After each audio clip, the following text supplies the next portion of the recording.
So if you're wanting to get rid of a fear or a phobia, the best way to do it is usually in vivo exposure therapy. In vivo meaning real life. So we're actually going to do it. Because if you want to learn how to play piano, but you never actually touch a piano, how good are you really going to get at it? So the part of our brain that has a fear or a phobia starts off in the limbic part, which is the center part of the brain. It's not very intelligent, but it's very powerful. And there's a lot of fears and phobias. They're very common. Blood, spiders, snakes, the dark, heights, trying something new, speaking in public, singing, making a mistake. You can have any of these or a combination of them, but the wonderful thing is that we can actually get rid of them. Not only get rid of them, we can make you like the thing that you used to fear. But how do we do this? We just go through steps of helping your brain reprogram itself. If you came in to see me to deal with exposure therapy, I would first want to find out a little bit about who you are as a person. I want to see the world through your eyes. Because if I know who you are, then I can help you take the fastest steps to be able to get better. So I'm going to find out about your early childhood, your relationship with your mom, your dad, if you have children, siblings, and how do you interact with the world. Once I figure out your personality type and who you are, and you feel comfortable with me, because we do this together like a team. I'm not forcing you. We're planning this together. And that's why this really works. So I'm going to find out your personality type, but then I'm also going to find out how negative are you inside of your own brain. Because exposure therapy, you are slowly getting yourself closer to that thing that you've been avoiding. And avoiding things actually feeds the fear. Because as you go approach something, your anxiety levels increase. And then if you escape from it, it decreases. That decrease in anxiety is actually a reward. So you've ran from something and given your brain a little M&M. That feels like relief. I didn't do the test. I was scared of school and I went home instead. And right away I feel better immediately. And that want for avoidance not only feeds the fear, but it also tells you that you weren't actually sick or worried. This is actually an anxiety that you are dealing with, because you're going to get home and you're going to be like, I feel completely fine. And that means you were avoiding something. The reason that I want to find out about the negativity is that we are slowly going to create a hierarchy together. What are your strongest fears to your least strongest fears? And then make a plan of action. So say that it was the dark. We would start in a very light room and we would just talk about the dark and why the dark is scary to you. For some people, it might be that they feel trapped, which is a common anxiety. For other people, it may be that it's the unknown. They don't know what's in the room. For other people, it might be a loss of control. And for other people, it might be that they're worried about a monster coming up and hurting them while they're in this dark room. Whatever it might be, you need to be able to understand that. What are you saying inside of your own head? Because if you're saying, this is dangerous, this is horrible, this is bad, you're filling your anxiety cup up higher and higher and higher. And when it fills up completely, you send adrenaline into your system. And if you've looked at the anxiety video, that adrenaline is your fight or flight system to be able to keep you safe. But in a lot of cases, this is antiquated. We don't need this system anymore. If we're doing a public speaking, that want to run an adrenaline actually makes us worse at public speaking, which makes us start to fear the fear itself. Not even the public speaking, but the panic attack or anxiety attack that we have because of it. What we practice are two things. One is dealing with the thoughts, the cognitions, and I'm talking about cognitive behavioral therapy, so the behavior would be moving towards, the dark.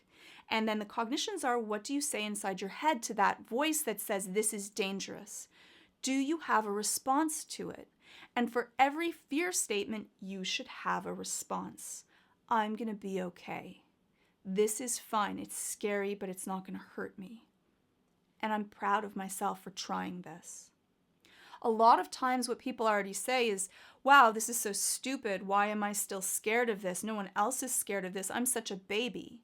And if you're mocking or cruel or abusive inside of your own head, you don't expect happiness to come out. that ruins our self-esteem. And that makes doing an exposure therapy, and why some exposure therapies that look good on paper are actually not effective, is because you're mocking or being cruel to yourself inside of your head. And I'll give you a great example. Say that I gave a speech, and at the end, someone came up to me and said, "Wow, that was really horrible. I can't believe you did that. It was the worst speech I've ever heard." That would devastate me, and that would run through my head for the rest of the day. And would I really want to do a speech again? Maybe not, but I could get away from that person. You can't get away from yourself, and the way that you speak to yourself is so vastly important to our self-esteem, to our self-confidence, and to our strength and belief in ourselves to be able to move forwards instead of run away. So you want to really beef up that internal voice. And if you're really negative to yourself, please do watch my video on negativity, because that can help change so many aspects of your life. The next part is you need to move forward in small steps. You don't want to cause yourself a panic attack. It's not necessary. A lot of people do this in steps that are way too big. Often my job is not to push someone forwards towards the dark room or the elevator. It's actually to hold them back, because you want them to be successful. You want to cause a mild amount of anxiety, but you want to be able to deal with that. So smaller is better. And remember, repetition is key. If you walk up those stairs 100 times, you're probably not going to be scared by time 100, but you might still be scared by time 3. And usually I like to say between 6 and 12 times each exposure. So when you are going towards that dark room, you want to be able to have your anxiety rise, it plateaus, and then it lowers a little bit. That's really important, because that lowering is your brain learning that, you know what? I'm going to be okay. The tiger isn't actually going to eat me. So if while the anxiety is rising or at its peak, you avoid it, you're actually reinforcing the anxiety because you haven't had a decrease in it. But how do you create a decrease in anxiety? Well, you go through not just the cognitions, which we already spoke about, but also physical techniques to be able to make you feel calm. So those could be breathing techniques. Keep your body really calm so you don't end up with as many physical effects. Could be distraction techniques, talking to someone, laughter, looking at something else so you're not going through danger inside of your head.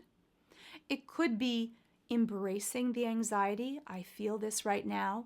I don't like it, but it's not going to kill me. I'm going to be okay. It's just my body having an adrenaline reaction. And allowing it to wash over you and pass. Just because you feel something doesn't mean that it is actually dangerous. And it's okay if you have anxiety while you're doing it. Other people might do mindfulness training or focusing techniques on a certain aspect or on the floor to keep themselves immersed in something that is not danger, this is horrible, how am I going to get through this? I think that dealing with exposure therapy, it's nice to be able to do this with a therapist that is specialized in this treatment.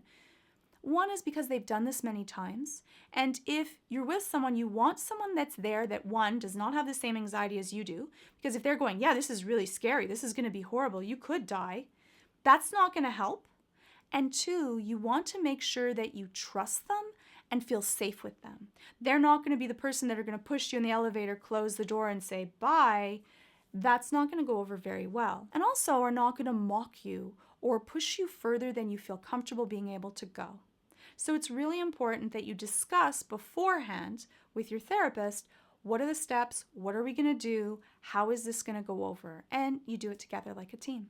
So those are the basics of exposure therapy. Every situation is a little bit different, but the wonderful thing is it works. It's really effective. You can do exposure therapy and it sticks for a really long time with just a few sessions to be able to put into it. Now, again, different types of fears and phobias take different amounts of time to be able to get over, depending on how many variables are at play. So single variable fears or phobias such as the dark or an elevator may be only 2 to 4 sessions, whereas if you're dealing with social anxiety, that will be many more because there's so many different situations that you're dealing with people. Hopefully that gives you a little bit of in vivo exposure therapy in a nutshell. And if you're dealing with a fear or phobia, please still keep hope. You can get better. And if you like this video, please subscribe.